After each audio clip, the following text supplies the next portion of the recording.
After 2 years of the civil war, it's so important that we keep up our solidarity with the Sudanese people and all oppressed people fighting for liberation in their country. But also, someone asked earlier, what's it got to do with us? It has a lot to do with us and our government, and how they essentially give weapons to the UAE, how they refuse to put any form of real refugee asylum seekers system in for anyone who's fleeing from Sudan.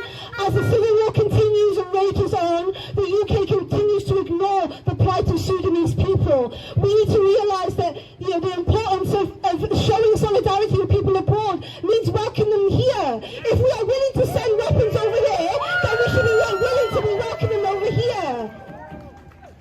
The plight of the Sudanese people is connected to us because it is about working class struggle. It is about the working class people of Sudan rising up and toppling the dictator, about rising up and creating revolution. What we are seeing now is the counter-revolution in Sudan. What we are witnessing now is the people at the top waging war on who can take the land. But we need to realise that we have more in common with the working class Sudanese people than anyone else.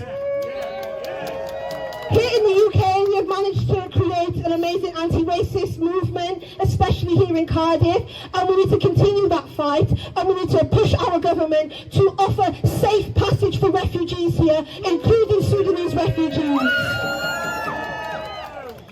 Right now, we are also witnessing the rise of the far right, who continually scapegoat migrants and refugees for all the problems that we see in society. We need to fight back against that and say the problems in our society are caused by those at the top, not by people fleeing war, not by people fleeing persecution, and not by people who are suffering in a civil war that's also being supported essentially by our government.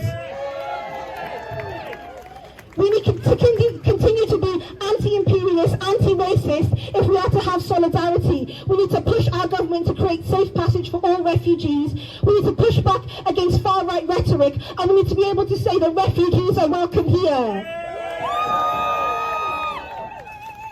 As we continue to stand with oppressed people all over the world, we must continue to put pressure on our government. We as the working class have the power to create change when we build mass struggle, and that's what we must continue to do here in Cardiff, all over Britain and across the world. So in solidarity, thank you.